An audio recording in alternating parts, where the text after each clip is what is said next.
up mga ka-homework? Lumampas na ako. Nakita ko may kinakatay sila RS100. Ayun. Kinatay na ni Kuya. Hindi ako maabot. Sir Elmer, ito na yung RS100. Nahuli ako ng mga ilang segundo lang. Ano oras mo sinimulan to? Sayang. sayang. Nahuli lang tayo ng konti. Parang kinalawang na rin yung loob. Pero sana buo pa yung gear. Tingnan natin dito kay Kuya. Nahuli ako ng konti, Kuya. Sayang. May order sa akin ganito eh. Eto. Nakatigas na. Tapos meron pa siyang isa dito.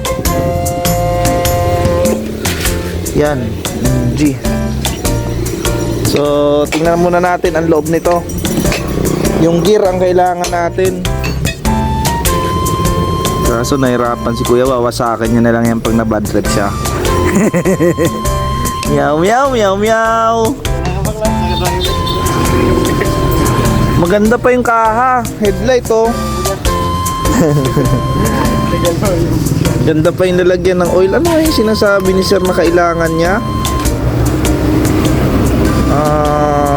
May arrest yun eh. Standard. Tambutso okay pa oh. Yung kay Kuya Balat na binuong ganto, ganto rin eh. Parang wala siyang ganto. Sayang, bumalik talaga ako. Nakita ko RS100 yun ah. RS100 nga mga ka-homework. 2-stroke.